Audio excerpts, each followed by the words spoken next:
Hey. Figured it's a good time to do a fall tour. What is it, October the 10th? Things still are hanging in there quite nicely. So I'm gonna try to do this as quickly as possible. Just got home and I felt like I needed to do this before the sun goes down. So this nasturtium has been hanging on since the springtime. So throughout the summer, I've cut it way back, and this is just a small, maybe like a, you know how you put multiple seeds in, and the original one that had taken over and was big and wonderful died off, and this one kind of like just caught up. So I'll have this one all the way up until frost, which is quite awesome. Nasturtium, it's an edible plant. It has edible flowers. I'll show you one in a minute, but well, I'll do it right now. So this is one here, and I have this one over here, which is actually in bloom, and the flowers and the leaves are edible. So I got nasturtium, got some mondo grass in here. I got this evergreen thing that I like to cut on like a bonsai. Got some sedum in there as well. This corner has had a bird of paradise in here this year, and it also had another pot which had a celosia in it. And I like stacking these pots in this corner here because I'm able to swap them out when I need to. Like I can take this one off and put something else there, and it gives me some nice interest here without being committed to it. I can rotate. The prickly pear cactus did wonderful this year. You see that deep green? It's a very healthy plant. I pruned a tremendous amount off of there, a lot of lobes, and passed them on to people and sharing the wealth because I needed to prune it, and it will benefit from being pruned, considering it's in a pot. These are my little topiary type forms here. I'm trying to kind of keep them like in these spherical type shapes. I need to clip off some new growth right there. Okay. This is Coleus, which has done wonderful down here. I will be duplicating this here because Coleus like a really shaded area to grow in. These darker varieties can do well in bright light, but not direct sun, and it did well here. Slow growing, just add a little bit of interest under this evergreen here, which was quite nice. Got a variegated liriape beneath that, and some mondo grass along with this evergreen little thing here, which has a little dead on it, but it should be cool for next year. I clipped it in the middle of the summer, which made it die back. It probably just dried out, but it'll be putting on a whole lot of new growth in the spring, and it'll be great. This area here has a great texture. It has the creeping jenny, the liriape, and just really nice green textured area, which I really enjoy. Right next to all of that is some more mondo grass.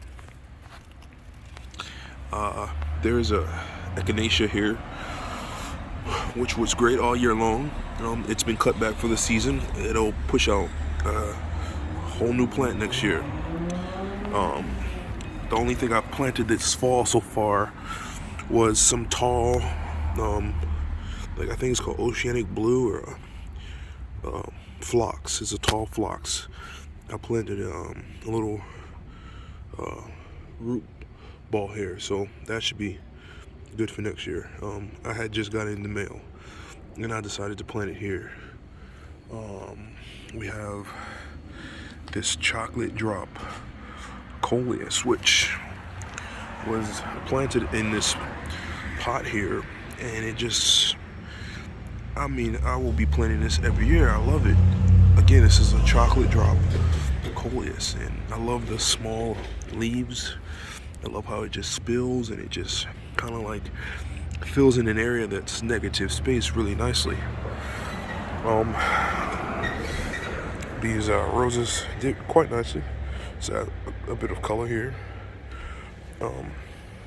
This is my first time ever growing a hydrangea, and look at it. It's beautiful. It's growing here in this pot, and it's doing quite nicely. So next year I think it'll be even better. We have this ground cover here, which is doing exactly what its name says. It covering up the ground. Oh, and you have the Rose of Sharon, which had crepe myrtle here, which struggled, and I replaced it about a month ago with this Rose of Sharon, which is doing quite nicely. So I look forward to seeing that mature and taking this area and just be a really nice, colorful architectural piece there. I have this euonymus, which is growing up this trellis here and creates a nice visual structure here in the garden. I have this really bright Arborvitae here. I love it, and it's slow growing, but all of a sudden you look and it's just like it's almost as tall as me. I remember when I planted it was like this tall, but it's slowly gotten taller, which is awesome. It grows very slowly. I limbed it up a bit so that I have some nice low growing area down here. This is a Coleus here, which struggled a bit because it has a lighter leaf.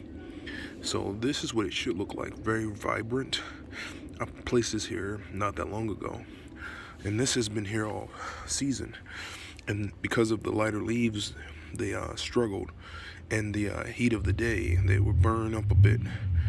But now that it's fall time, it's starting to color up more, and I'll have it all the way up until frost, which is quite awesome. I have these two hardy hibiscus here. I ordered those and they were looking really poor when I got them, but as you see here, they are putting on some growth, and I'm sure the roots are doing the exact same thing. They're reaching down, and they should be awesome for next year. So I'm looking forward to that. A little yard art. There's my little armadillo there. This hosta, which I'm gonna leave it for now because the hibiscus will eventually take over this area and be at least 4 to 6 feet tall. So I'm looking forward to that being a structure here. I have this magnolia branch that I can cut off here. Hopefully the hibiscus take up this whole area and it covers up those unsightly tires back there. But for right now, you know, it's good. I have this pussy willow here, which also blocks the ugly behind it, and it may or may not stay. The magnolia is looking pretty sad now, but it's full of buds for next spring, which is exciting. Again, we have this Nasturtium, and behind that was a beautiful variety of Coleus that kind of was just out of sight. I mean, it's huge, and I swear it was this big when I put it in there, and it branched and it just filled out that whole area back there wonderfully. I've cut so much of it off because I had a pine tree planted in the pot, which now is dead.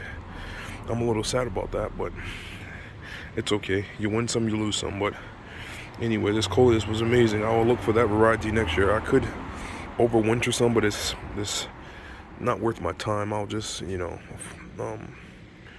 find it next year and it'll be fine. This was a great year for Coleus. This brown-eyed or black-eyed Susan, I planted that this year, and it just has some really good color. I really like it. I wish it stayed that small, but I'm pretty sure it's going to get big. But for right now, it looks good. I have this Echinacea here, which has been cut back for the season. There's one here and one here. They were wonderful all season long. Here's a Coleus here. This is not camera trickery. This is not a saturation boost. This Coleus is really this stunning. I have one in the backyard that is like 5 feet tall and 4 feet wide in a pot of nothing but this beauty. It is absolutely gorgeous. It's a work of art. And this was stuck into the ground when it was like 4 leaves about a month ago. And look at it. It's going to take us up right into frost with some beauty.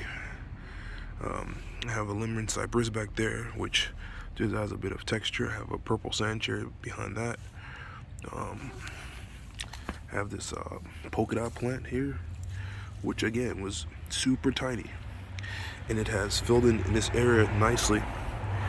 They also have these little purple flowers, which are kind of great. That's an annual, so that'll be done for the year, and I might duplicate that next year.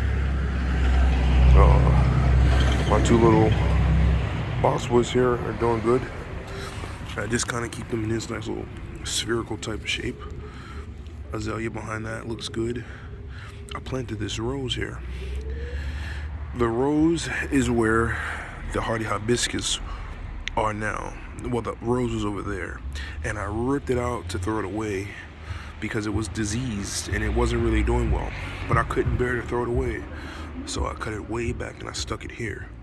And look at it, all of this is new growth from me putting it in the ground here, so it looks like it'll live to see another season apparently. This heuchera looks good. It's in a pot. I planted that in the pot that had the celosia in it. Once that died, I pulled the celosia out and planted the heuchera in there, and that's a perennial, so that'll be back next year. I've never grown a heuchera in a pot, but it should be good. It looks good. I have a blueberry bush back there. The kids really wanted blueberries, so I decided to plant one in a pot, and it has blueberries. Look at that. So that should be quite nice for next spring. Yeah, well, let me just show you the front of the house.